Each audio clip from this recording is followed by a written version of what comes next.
obviously your name is Lars Vandenbergh. So you are the creator of the main method that everybody uses to solve a Square-1 and speed Mhm, solve. mhm. You won Square-1 at the first major world championship, like the birth of modern speed cubing in 2003, Right. and again in 2005, and then second Right. place in 2007. At that Mhm. first world championship in 2003, you also podiumed in 4x4 and 5x5 and clock.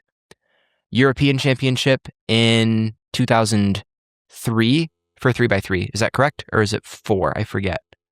It's 2004. Yeah, it's always 2004. alternating years with the Continental and the World Championship. Yeah, yeah. Yes. And a 5x5 European championship as well. So at kind of the birth of modern speed cubing, you were contributing a ton to N by N's and to Square-1. And we still have the Vandenbergh Square-1 method.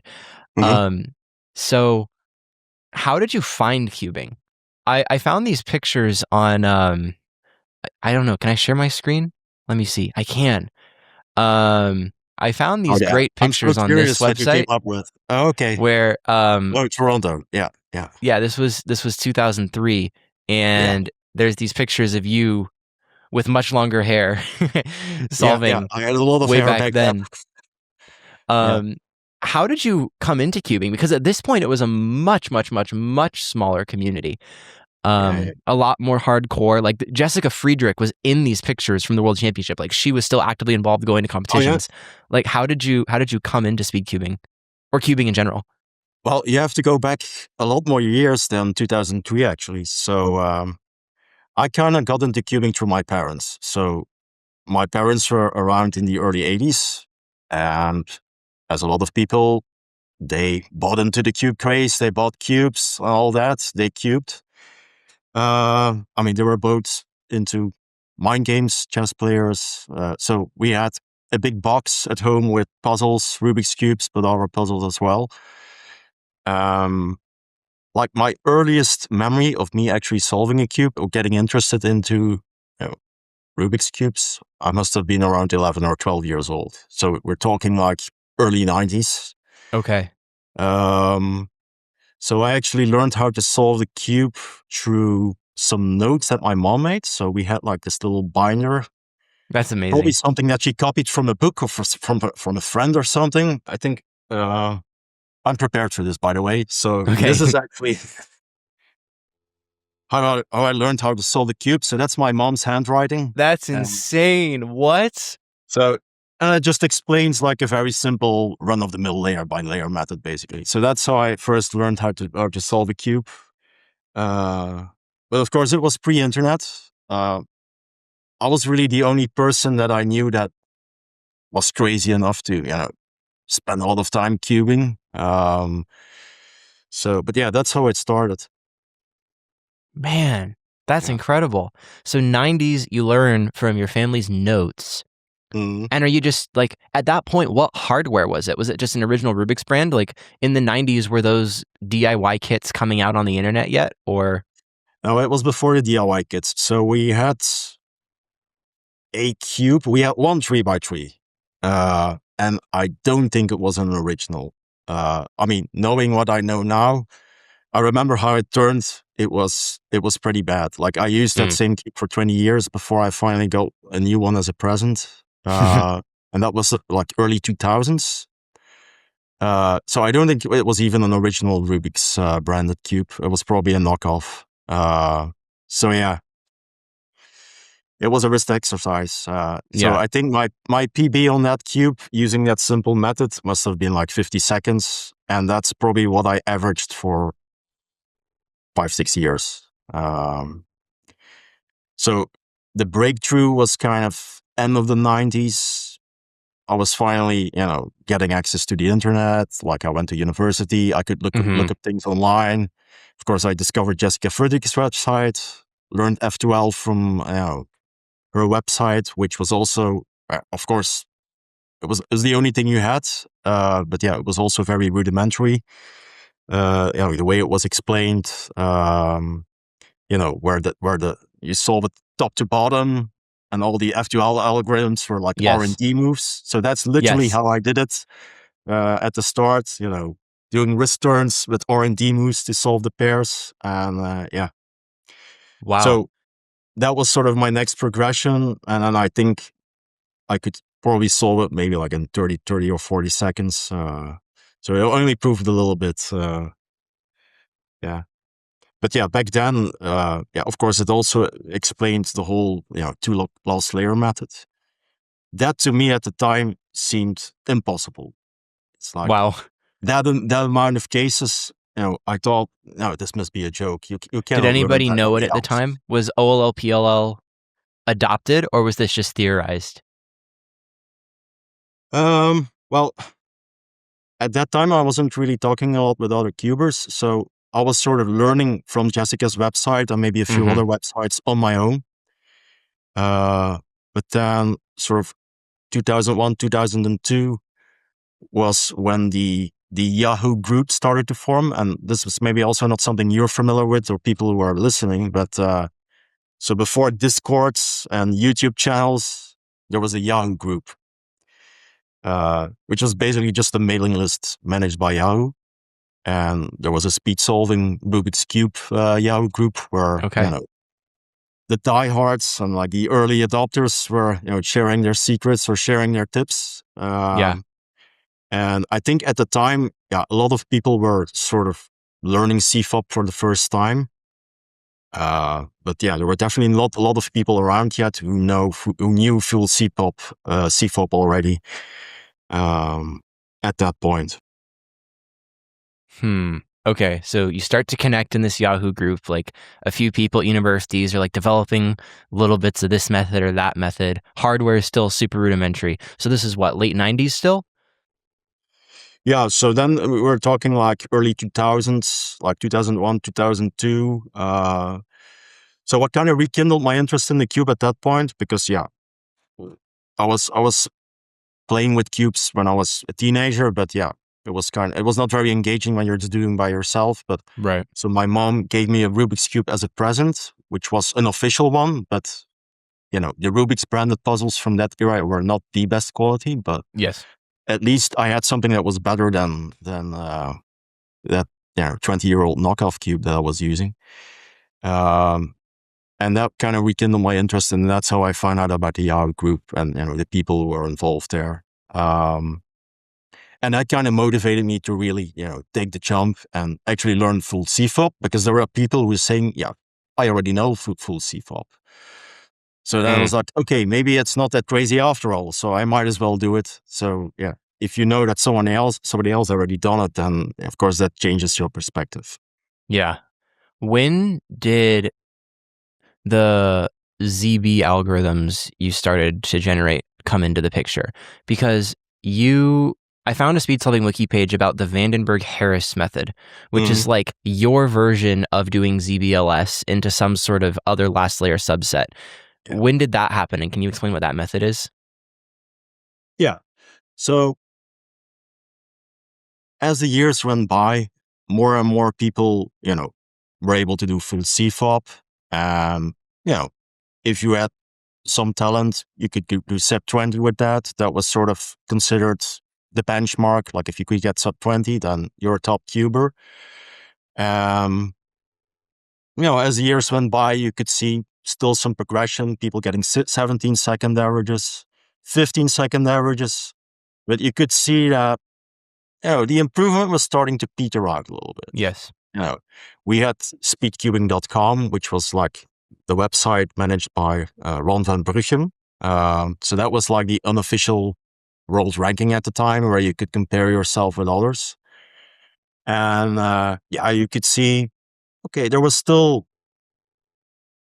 a bit of margin. Like you could see people maybe who are very talented, maybe getting 14-second averages down the line, but it was drying up a little bit. And so you could sense that among certain top cubers, the consensus was starting to form that if you want a method that would get you 12-second averages or 10-second averages, you would need to learn more algs. Yes. And that's really where ZB, came into the picture. Of course, back then it was pretty much still a theoretical method, an ID. Like there was no one around who knew the full set already. But like there was definitely a group of people who were convinced that this might be the next step, the next logical progression, if you wanted to get even faster. Of course, we all know now that with CFOP, you can do a little better than 15 seconds. But at the time, it was only a small group of people. Yes. I'm not saying that people back then weren't talented, but that's just, the law Hardware of and averages. expectations If come the pool together, and expands, it the people who are in that tail end, are going to be yes. more skillful. That's just the way it is. Yeah, more room under the tail end of the bell curve, and also the social expectation of being faster grows as there are fast people. So the middle of the bell curve also moves over, and hardware gets better, which makes it easier to get faster. So I hear And you. of course, So competition when you also go ahead, drives sorry. things forward. So when you were developing the method, like how were you generating the algorithms at this point and coming up with it? Because can you explain what your version of the ZB method was? Because it isn't the same as what modern competitors use. It was like a different, I don't quite understand it. It was like a certain multi-step ZBLS system, and then it wasn't one alg for the last layer. So I was one of those people who was, trying to work their way towards learning full ZBLS and maybe eventually also ZBLL. But it seemed like a very daunting task, which it is. Mm-hmm. So I wanted to find some medium where, it's not just this one giant task, where you start at 0% and then 1 year later you're at 15%. And it takes a lifetime to learn. And, you have to stay motivated, basically. So as with OLL, PLL, you have the beginner's version where you do 2-loop OLL and 2-loop PLL or something like that. Mm-hmm. So I was looking for something similar that you could apply to ZB. And that's kind of how the VH system, was born. So that's something that was born out of some discussions I had with a good friend of mine, Dan Harris, which was a cuber from the UK. And he was also interested in learning ZB, but he had kind of the same opinion as me about it. Like there has to be something in between that you can work towards to at least get a taste of what solving with the ZB method is like, without learning the full alg set from day one. So basically, what you do with the VH method, if you want to call it that, but it's more like a variant of the ZB method, is that okay? When you're solving F2L and you understand what you're doing, you kind of realize that most of the pairs end in one of two ways. You either have a connected pair or you have a disjointed pair. So if at that point you learn all the cases to just do the insertion and orient, the 4 last layer edges, then you have something that's already quite close to ZBLS in efficiency.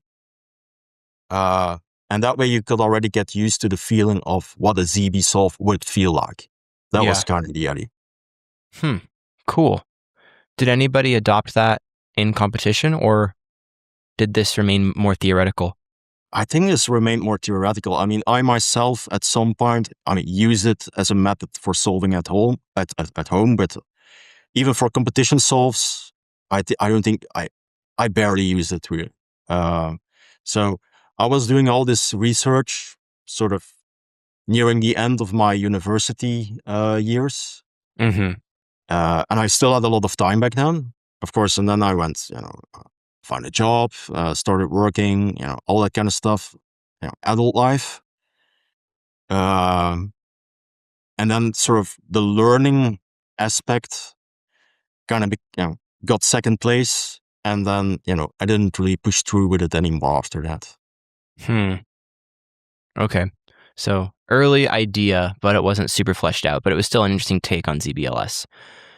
What about Square-1? Well, first off, when that first World Championship was announced, how were the events decided? Because there weren't really WCA competitions leading up to that, right? Yeah. So the first World Championship was organized by a Canadian guy by the name of Dan Gosby. So So he took it upon himself to organize the first World Championship. How exactly it was decided which events were featured at that comp, I don't know exactly. There might have been some kind of poll or survey on the Yahoo group to sort of get a feel of, are people interested in doing this at all? Yeah. I don't know the exact details about that, how that was decided. But it's right. I mean, in the end, that competition was kind of the grandfather of all the WCA competitions that came after it. So it kind of had the same DNA. A lot of the things we do now started back then. It was the first time we used stack mats, for example. Yeah. That was a new thing. Like people were worried about, like, how is this going to work? Like, someone found like this is the competition timer we're going to use, and it was shared in the group, and people were like, oh, what's this thing, a stack mat? Nobody had a stack mat at home. So at the comp, everyone was like queuing up to get a chance to use the stack mat. Like, it was still the first gen stack mat as well. This big, the one that was like baked into the big mat. Yeah, it was like one unit. Yeah, and you could like roll it up and yes, like a big sausage. My family had a DVD from SpeedStacks, and it had like the original SpeedStacks family, like the dad who started it and his kids, like doing tutorials on the big mats. I've never seen one in person, but like I know exactly what you're talking about. Yeah. But anyway, Square-1 was one of the events. I happened to have a Square-1, which is, I don't want to say a coincidence, but the only reason why I even had a Square-1 in the first place is because about a year before that, I went to my first Dutch Cube Day. So this is a yearly meeting organized by the Dutch Cube Club, the NKC. Ron van Brucken is a member of that, and I was already in touch with Ron, and he asked, do you feel like joining us? I can introduce you. So there was kind of the system where it was only open to members of the NKC, but each member could bring along one other person as their introducee. I was Ron's introducee. That's how I got in. And that's actually where I met Jessica Friedrich as well for the first time. Dan Gosby was there. So that was, of course, an amazing experience. But there you had a bunch of puzzle collectors, markets, and that's where I bought my first Square-1. What kind of Square-1 was it? Because it, like the history of it's a weird puzzle, inventors and a patent filed, and was it Meffert's at the time, or was it something older than that? So the brand of Square-1 that was quite common back then in Europe is actually manufactured by the inventors of the puzzle. So it's from a Czech brand, Cube 21, and I have one right here. So it kind of looks like this. Cool. So this is a color scheme. Yeah, this is the color scheme that I used to have. This is not the exact same Square-1 that I used for my first records and stuff, but it's the exact same model. So red opposite green, and you have this weird, like, orangey confusing. Pink. Yeah. So this is the color scheme I used for 12 years before I finally decided to, resticker it with a standard color scheme. But, these were actually built quite well. Good quality stickers, but very stiff. So, to prepare it for, speed solving, took a lot of patience. Man. So wait, so if the sticker scheme was weird, did everybody who brought their Square-1s to that first World Championship, were theirs all stickered the same way? Or was there even a standardized sticker scheme, or it was just kind of like do whatever at that point? Because even with these, they're not all stickered the same way. Oh my goodness. That's crazy. So I bought about 3 of these, thinking like one of the 3 will turn out to be a good cube. That was kind of the thing you did. You bought 3 of the same, and then you hoped that one of them would turn out a little bit better.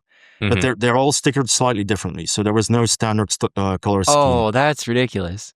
Yeah. That's stupid. What? That's hilarious. So none of them have the same sticker scheme, but you got one.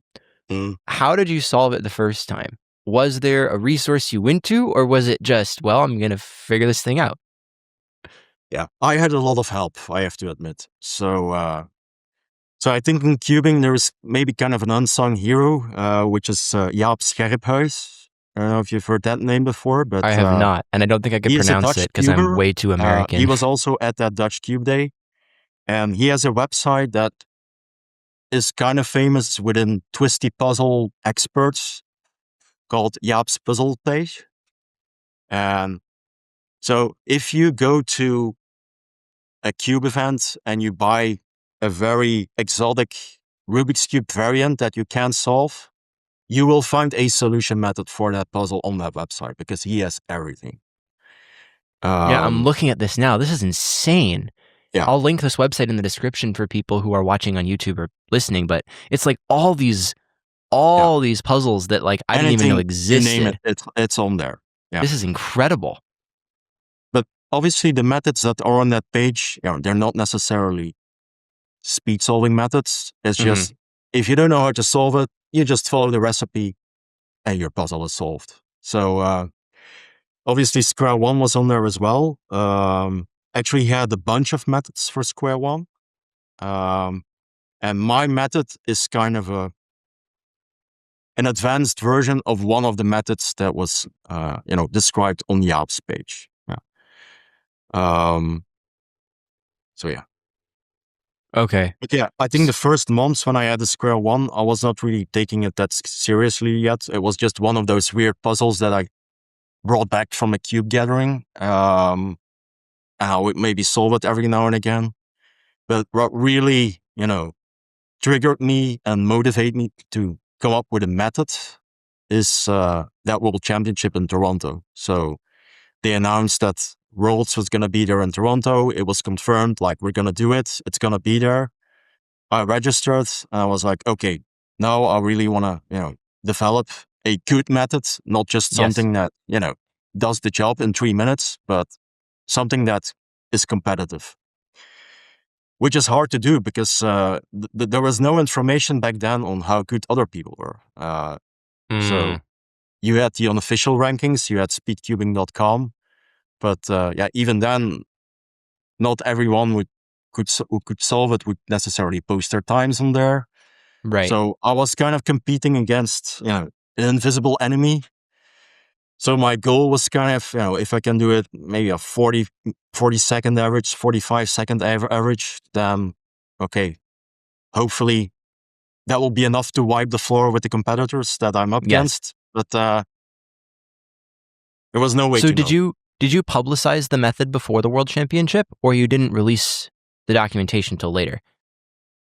I released the first version of the method right after the World Championship. So That's I kind of kept it a little bit secret. You create your That was a own little method. bit sneaky. You win the World Championship with your own brand new method, and that's so cool. Uncharted territory. And then to release it, like you had to write all the PHP scripts just to like visualize the cube to explain it to people, right? Yeah, it was a lot of work. That's incredible. A big like effort to explain it, you had to document. invent the method, and then you had to invent the format that you used on your website to explain the method to other people. So when you first competed with it, what did you know? Like, how did you do cube shape? How did you do, COEO? How many algorithms did you know for CPEP? Like, do you remember the flowchart of what a solve looked like? Yes. So, of course, my method was still kind of a little bit in development when I went to the World Championship. But for the cube shape, the way I do cube shape isn't really explained very well on my website. It's more like it explains what shapes exist. But really, the way I did the cube shape is based on the diagram that was on Jaap's page. So if you go on Jaap's page, he has a very nice diagram, which is basically the entire tree of all the shapes that exist. And I think at the time I could pretty much do already a near optimal cube shape. So that was one of the things I really worked on very hard, where, I could identify the shape and I knew for each shape what I had to do to bring it one step closer to the cube shape. Yeah. And then if you just keep doing that, you'll end up in the cube shape. So that was kind of my method. So I didn't use any kind of intermediary method that some beginners do, where you turn it into a star and then you halve the edges, that kind of stuff. I went kind of all out from the beginning. Like, Yeah, you just knew the whole flow chart. Okay, so like I knew the near chart optimal pretty cube much. shape from the beginning. Yeah, yeah. So I got that done quite well. CO, EO, I developed basically all the cases. So if you look on Jaap's page, he has kind of more, algorithms that were found by hand, but he also had a solver on his website. There was also another guy called Mike Godfrey. He had the world record Square-1 for a brief moment before I took it back from him. But he's also a super smart guy. He also had a solver, which was a little bit more flexible. So I could do things like how to solve EO cases, ignoring all the other parts of the puzzle that you don't care about. So I had all the EO cases. Yeah, CO is basically the Guimond system for 2x2 translated to Square-1, which is quite intuitive and simple. Then corner permutation, are basically the Ortega algs. Yeah, those are fairly straightforward as well. So you generated EO algs. CO is simple. CP is simple. Yeah. So then EP. Yeah. So how much did you do there? Is 99 cases if you want to learn the full set. I think throughout my whole career, there was only one point where I knew all the cases. With parity? I guess CSP didn't exist. So yeah, it was with parity. Yeah. So cube shape parity was not a thing yet. Yeah. So I solved the parity during the EP. But I think when I was at Worlds, I probably knew a subset of 20 to 25 cases. And I just knew how to reduce the other cases to one of the cases that I knew. So if I got lucky, it was a one-look EP. All the other cases, it was like do an adjacent, and then do the EP or something like that. What did your wrist turning look like? My level back then. Yeah. Were you turning? Were you regrip every turn, like turn, let go, regrip, turn, or were you going back and forth as you did it? Well, my Square-1 turning style has never been my strong suit. I think I still regrip quite a lot, to be honest. Okay. It's improving. Definitely back then, I would regrip a lot. It was very choppy, but that was the only way to do it on this hardware. On this. There was no other way. I mean, this thing doesn't have springs. Yeah. How much did you improve between 2003 and 2005? And what were the improvements from?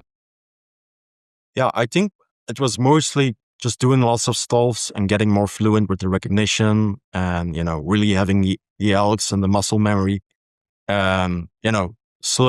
Slowly expanding my knowledge of the EP cases. So I think come 2005, maybe I knew half of the 99 cases, something like that. So in a competition, like in a typical average, most solves I was able to do a one-look EP.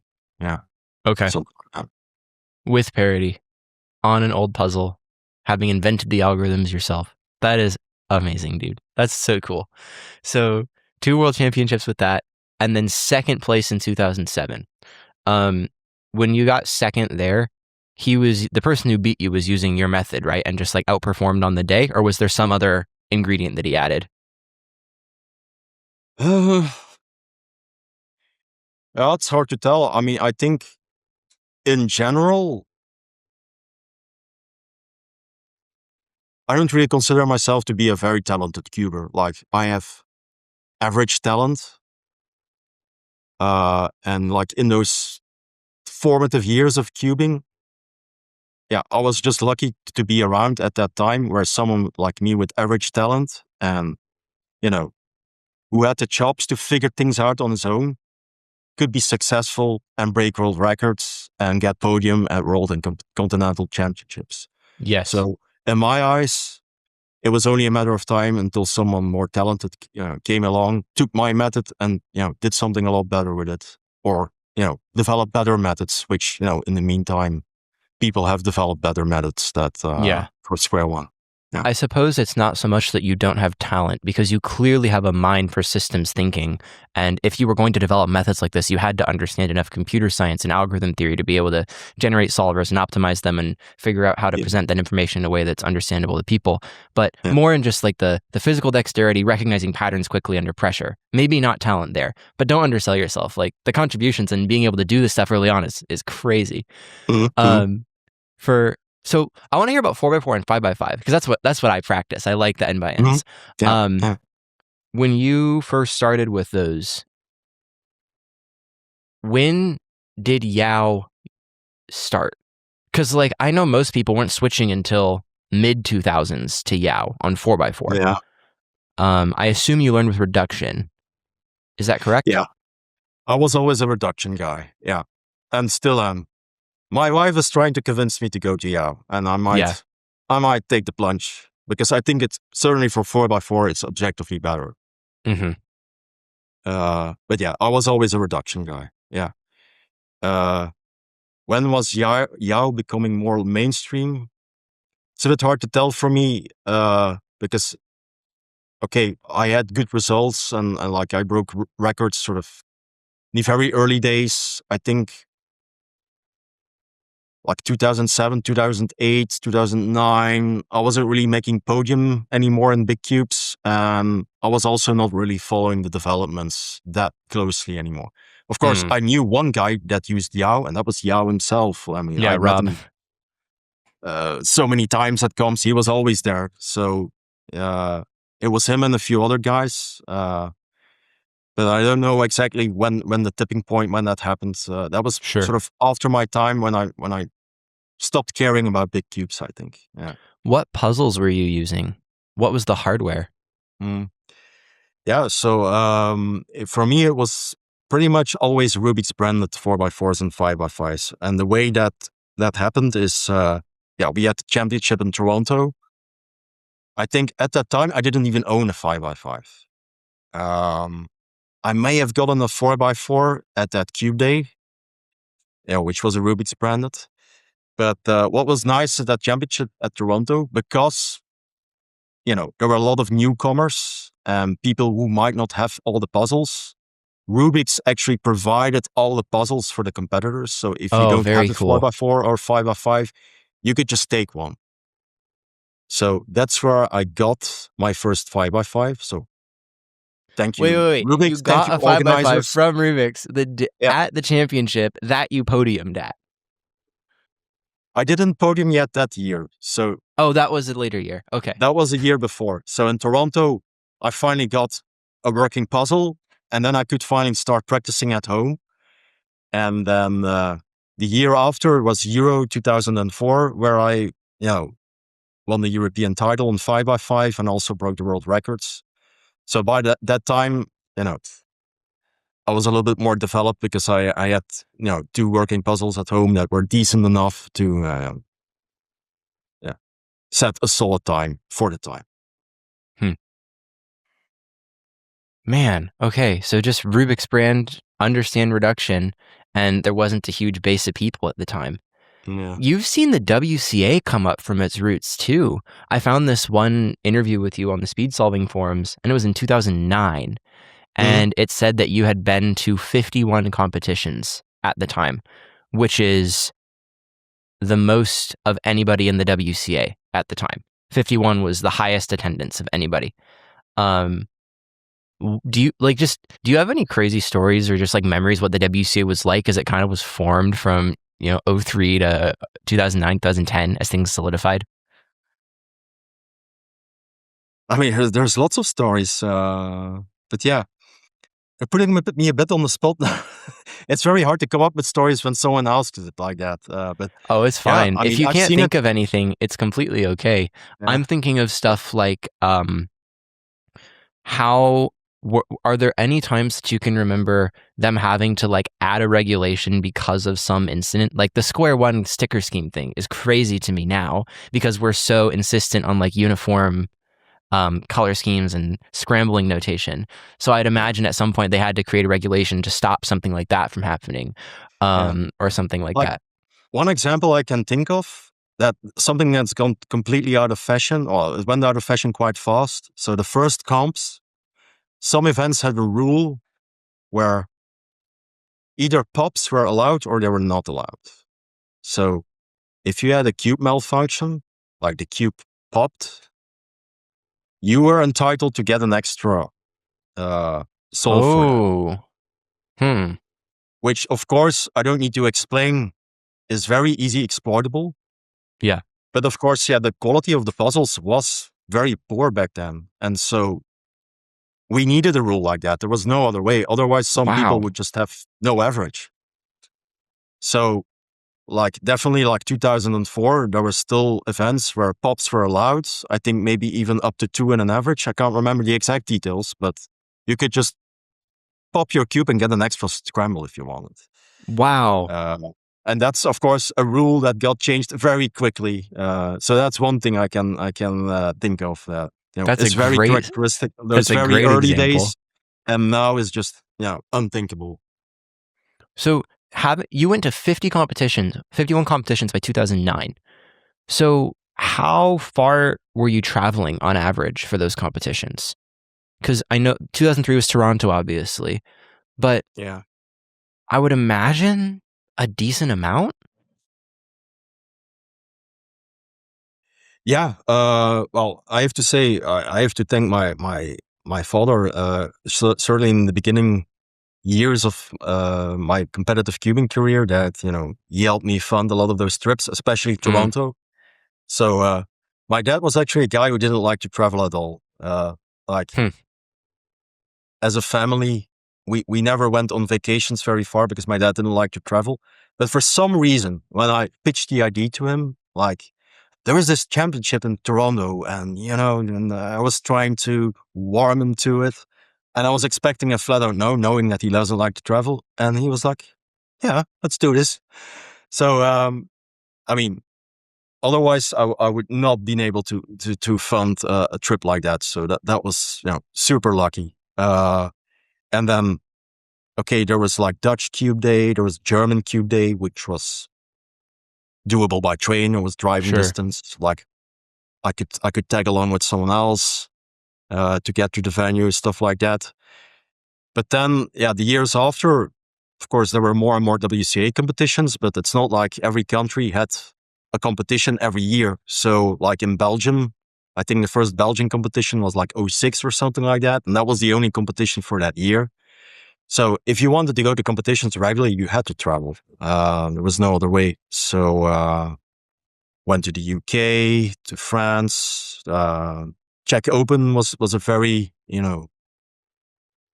very sort of popular competition to go to for European cubers. That's the comp where Eric got his 708 time. Yeah. So those were the comps that I sort of frequented and tried to make it a tradition to go to every year. Yeah. But of course, by that time I had a job, and of course I was able to fund my own travel. Yes, but it's still it's a far cry from how things are now, where I can go on the WCA website and every 3 weeks have a competition within an hour and a half's drive of me, at least here in California. So I actually broke a record a couple of weeks ago. The closest competition to my house, it was literally a 5-minute drive. It was a neighboring town. Amazing. That has never happened. So yeah. Things have That's definitely really taken big strides in that area. How much do you keep up with Square-1 method development and speed solving now? What do you think about where people have pushed it to the point where it's almost like they're looking all themselves at the highest level? Well, I'm very impressed. So I took a long hiatus from cubing.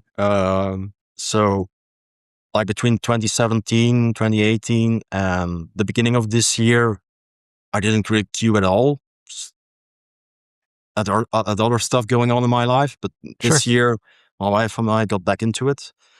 So I'm sort of slowly catching up what has been developed in the meantime, and it's amazing, the amount of research that went into it.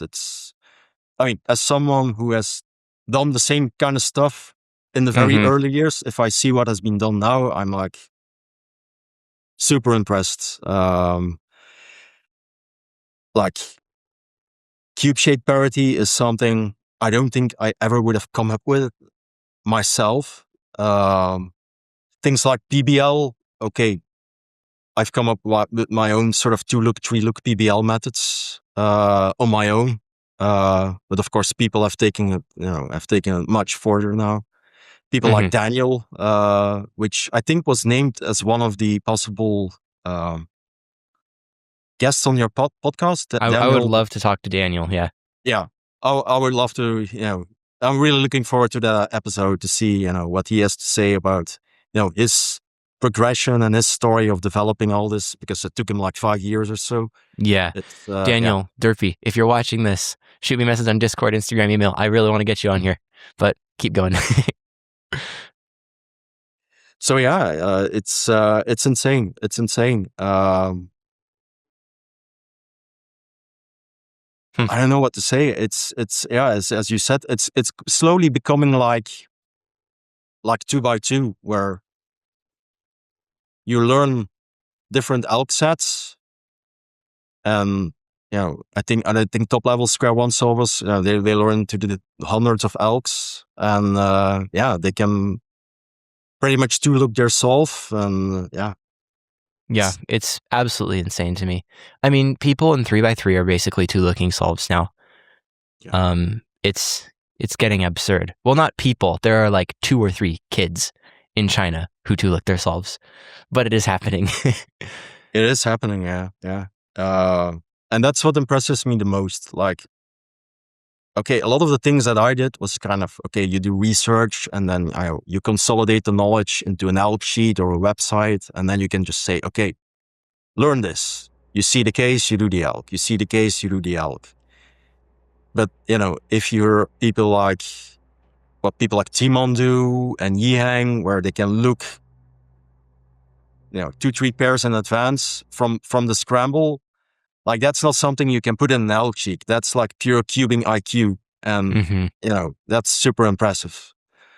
Yes, yeah. There's a lot of art at the highest level of cubing, where you have to know all of the technical algorithms and the execution really, really, really well. But there's layers of instinct and style that influence it a lot. But you have to know so much technical knowledge to appreciate how skilled and instinctive the top solvers are.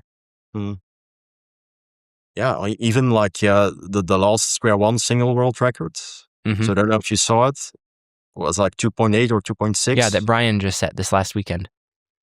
Okay, so it was a good scramble, but that's not the full story. He was only able to do it that fast because he was prepared to take advantage of it. He could do OBL, he could do the 6-slice PBL.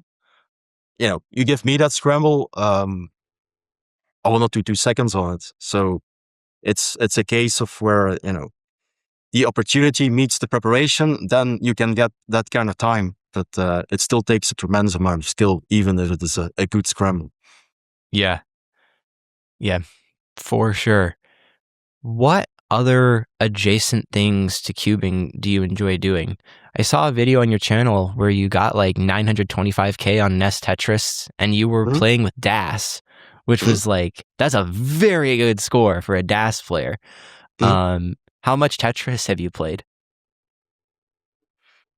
Well, if you would ask my wife, she would say too much.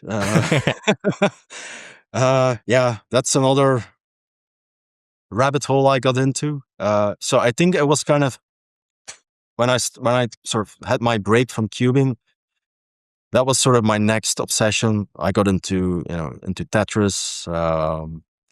What's really nice about NES Tetris, like classic Tetris, is that there is also a big competitive scene, and what they do really well from the production side is that the broadcasts they make, it's very head to head.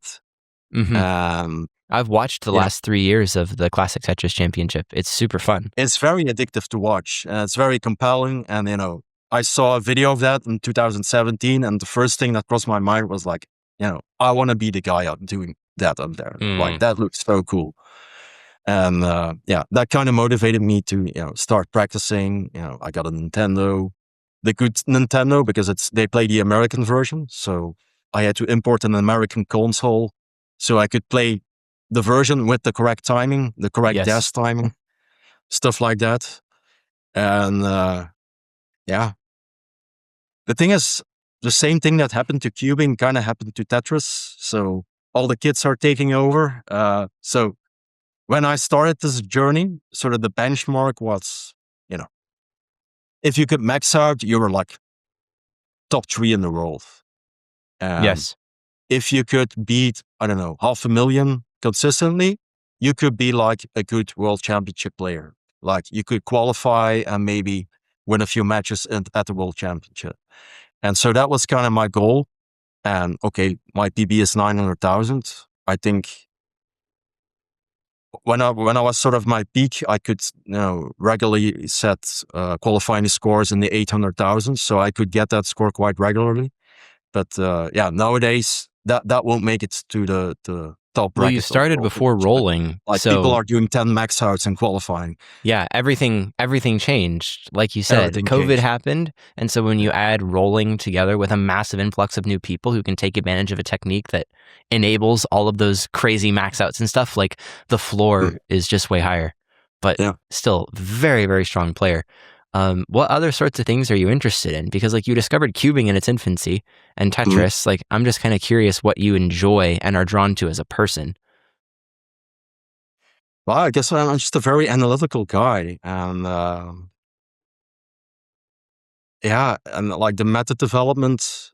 Obviously, I did computer science at university, and so when I sort of rediscovered the cube, that was also around the time when I was doing my studies and learning about AI and search algorithms, and that was very motivating to me because I would see these things during class, and I immediately had something I could do with it. Like, I could apply it to the Yes. cube. I was also programming from a very young age. It's probably a bit out of picture, but like, I have an old Commodore sitting over there on that desk. That's where I started my programming. Not career, but that's how I started programming. Just as a hobby. And also at a very young age, I was trying to write programs that would allow me to solve the cube better. So to find out. But the thing is, when I was in my teenage years, I didn't quite have the skill and the knowledge. But then, when I was doing my computer science studies, it all sort of clicked into place. And I could finally, do the things that I wanted to do and write solvers and do things to, analyze the shortest solution to a given problem. Correct me if I'm wrong on this, but the cross study on your website, that is the source of the 8 moves is God's number for the cross, right? Mm-hmm. Yeah. So you're the person who came up with that statistic. Yeah. True. Yeah. Very cool. Okay, keep going. I just want to give you like double credit there because so many kids are like 8 moves, and I'm like, I know the guy who did that. Yeah. So that study actually kind of started as a discussion on that Yahoo group. Like, people were saying like, okay, I struggle a bit with the cross. Like, sometimes it takes me 7 to 10 moves. What's your average? And people had different ideas of what a good cross solution is. And that kind of motivated me to do the study and actually, have more of a scientific proof of, okay, you don't have to do it optimally, but if you're doing it above 7 moves, then you're probably doing something wrong. So that's how that came about. And of course, there was also the old debate about being color neutral. Like, is it worth it? Should you be color neutral? What are the benefits? So that's where I made the comparison. Like, if you would be opposite color neutral, like, how would that make your solution shorter? And if you would be fully color neutral, would it make it a lot shorter, or is it only like half a move? So it turns out it's 1 move on average that is shorter. But yeah, so that kind of stemmed from that discussion on the Yahoo group. And people who were not around at the time probably don't know this, but this cross study was actually a collaborative effort with the whole community. So getting the figures for a fixed color was quite easy. I could do that on my PC at home. Yes. But especially fully color neutral is like, I don't know, 900 billion states that it has to, solve. And I think it would have taken months if I would do this on my own PC. So we're talking like Pentium 3 single core machines.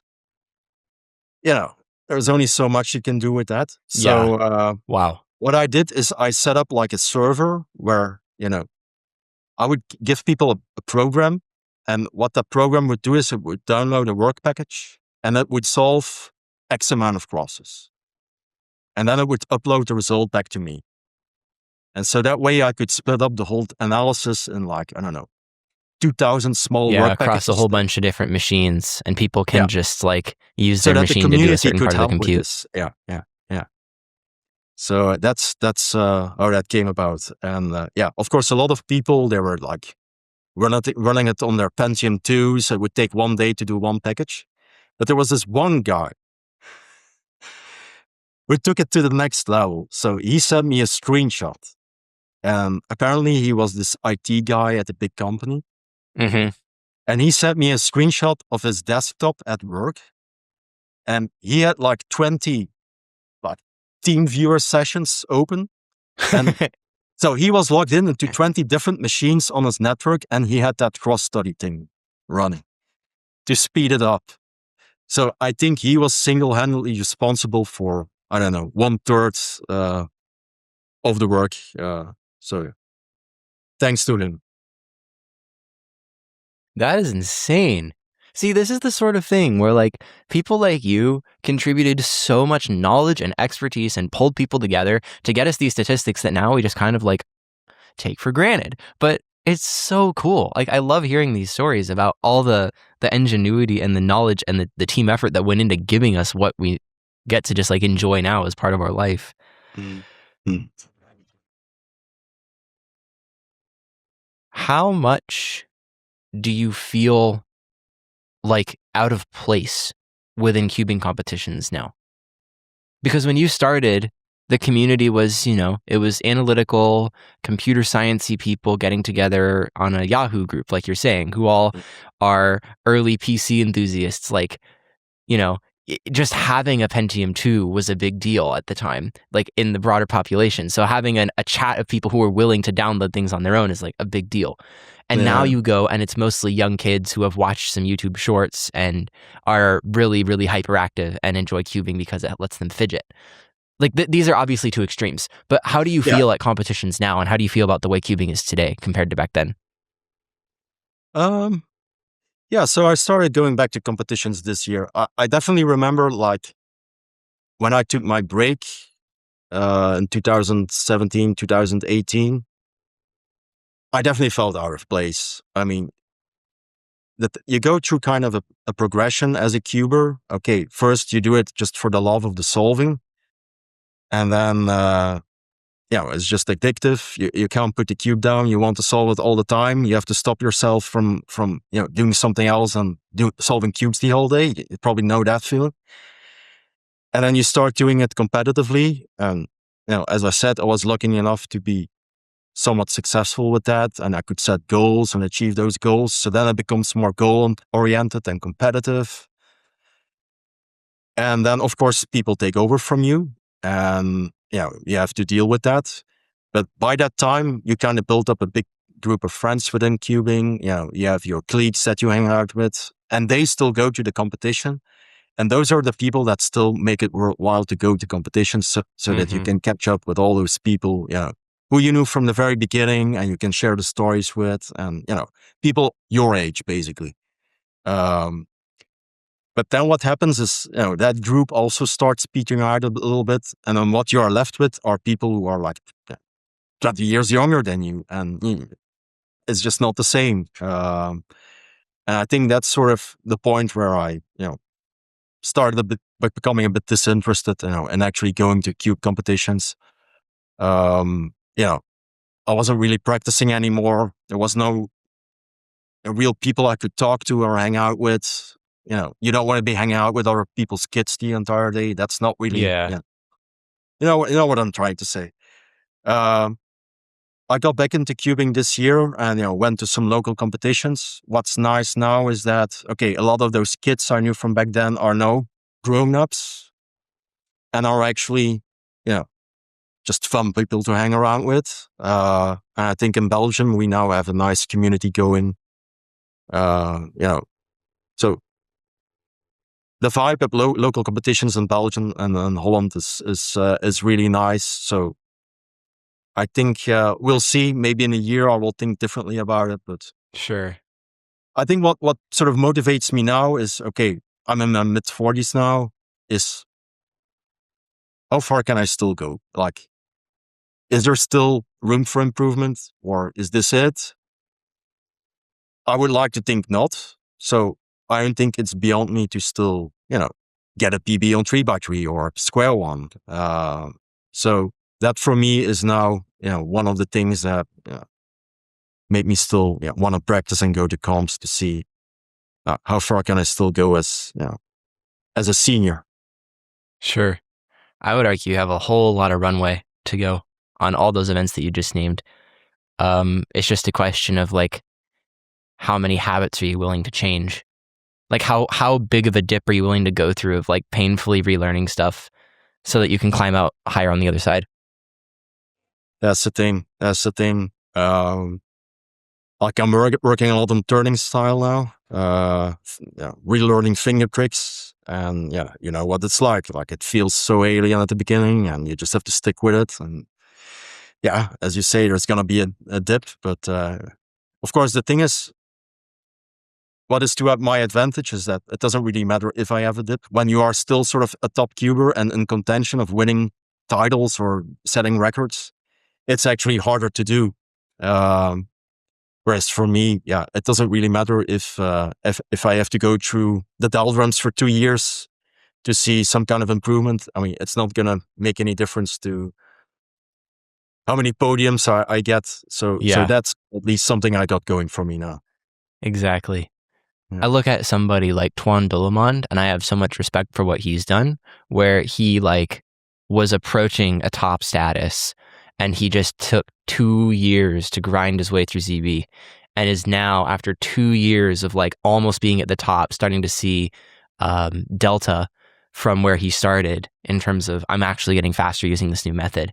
And now it's like, okay, will this pay off? But that's a hard bet to make. So like you're saying, if you're just in it for the love of the game, you're just enjoying life, learn the stuff.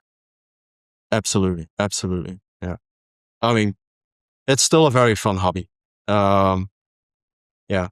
It's been, a very fun few months getting back into cubing and kind of rediscovering the love. And, as my wife will probably tell you, at certain points, I was really hooked to like Square-1 again, and coming up with different ways of solving it, and coming up with different ways to, optimize my methods or come up with new PBL methods and stuff like that. So, in fact, so here's a little anecdote. So one of the things that got me back into cubing is that we will have the European Championship this year in Holland, which is like a 2-3 hour drive from here. Yes. So my wife and I were like, okay, we're going to sign up, do 3x3, maybe a few other events. And so we were looking at the cutoffs for certain events, because nowadays you cannot just sign up for everything. And I think the cutoffs for Square-1 was like 20 seconds. And my competition PB is like 21, 22. So I was like, okay, well, that's a nice goal. I'm going to practice, get ready for European Championship, make sure I set a sub 20 in competition, one of these upcoming competitions in Belgium, But what actually happened is, instead of the things that I should be doing, which is, sit down at a desk, do averages regularly, and, seeing what you're doing wrong and working on stuff, I came up with a bunch of new ideas and started making notes. So I have this stack of paper here. So these are all notes from the last 2 months. And, I'm still averaging 30 seconds. And that's because instead of, doing the things that I should be doing, I was too busy doing all this stuff. So I think that kind of sums up, where my priorities are as a cuber. Yeah. So like the figuring out things is more interesting than Hmm. doing It sounds doing the like you actual need to speed get into solving. FMC. Yeah, I probably should. Yeah, yeah, Like it sounds yeah. like that's more up your alley. Okay, this is a slightly more selfish question, but I really want an equivalent of your cross study, but for X cross, pseudo X cross, and double X cross. Because right now, all the Chinese kids are taking slightly different approaches to this, and they're making Western cubers kind of question their thought processes behind color neutrality, dual color neutrality, and what to look for in inspection. What's human optimal? And we don't even know what the benchmark is. Like on a given scramble, Mhm. how many moves are we looking for on an X cross? Given that the thing that we're trying to do in inspection is X cross or double X cross or pseudo X cross versus a solved single cross, like how does that change the math of what's worth doing, Mm. etc.? Like we don't have data on this. Ulrich Bredland and I attempted to generate something, but it was like a start and it wasn't super useful. Mm. Like, do you have any idea about how you could take a crack at generating that sort of thing? Short answer is yes. So I did the cross study, but that's actually not the only study I did. A lot of the articles I wrote over the years, some of them actually got lost. So I had another website called QBlock. Yeah, and it does. I was sad about that. Yeah. And I did some analysis on the ZZ method. So where you do EO Mm. line and then Mhm. you do basically the 3x2x1 blocks on either side. So I did a bunch of move analysis on that as well, which is actually, when you look at the numbers, is more complex than doing the cross study and Far more. is Yes. more in terms of complexity comparable to doing X cross or, all the things that you mentioned. So I definitely have an idea how you could tackle this problem. Yeah. Yeah. And yeah, that would be very interesting because as you say, now it's just like kind of guesswork. Of course, a human solver will never be optimal, but that's not the point really, is it? It's just if optimal is 8 moves, then maybe as a human solver, you will be, I don't know, 1 or 2 moves off optimal, but you need some kind of benchmark. And Mhm. now that will be missing for those things that you mentioned. Yes. And what's also happening is optimal is now encompassing things like ergonomics and the amount of like mental compute you have to allocate to figuring out the solution. So there's an argument to be made that optimal is not what is fastest in a competition, because if it takes you above a certain amount of mental compute to come up with a solution, you are allocating too much of your brain to coming up with a solution path and not enough of it to nerve control, look ahead, determining what would be best during later parts of the solve. So Yes. without good data on this, everybody's kind of just guessing as to like, how deep should I be inspecting? And so then what you end up with is like most American solvers who just don't even bother because we're just going to keep solving. You get a few people like Timon who are exceptionally analytical. And then you get a few kids from China and we don't know what they're being taught or why because their coaches don't talk about it. We just know that they're Yeah. kicking all of our butts and we want to get Yeah. faster. So Mm. uh, if you could do the public service and get that information out, I would be so curious to know. Okay. I think there will be some back and forth between you and me after the podcast for sure. I think, yeah, by the looks of I'd be things. happy to keep talking data. Yeah. Yeah. Well, yeah, we are coming up against time, unfortunately. I would love to keep talking, and I'm sure we will. Are there any things I did not ask about that you want to talk about, showcase, etc., while we're on this recording? I don't know, man. It's your show. Uh, I mean, I think in terms of like the research I've done over the year, you over the years, you kind of covered most things that I would say are relevant. Yeah. Cool. Well, I ask everybody the same question at the end of every show. What aspect of cubing gives you the deepest joy? Yeah. I kind of gave you the answer already like a few minutes ago where I said, I was going to practice for Euro and really commit to Square-1, trying to get my time sub 20. And, that went completely by the wayside because I was too busy figuring out new methods and new optimizations and stuff like that. I think that kind of sums up where my heart is really at. I mean, I think I already mentioned you kind of go through different phases as a cuber. At the beginning, it's just, you love to solve. I think someone sometime will do a study on the link between Rubik's Cube solving and addiction, because there has to be something. It's that feeling of just one more solve. Just one more solve. It's, just one more game. It's the same thing. Yes. And that becomes your whole evening.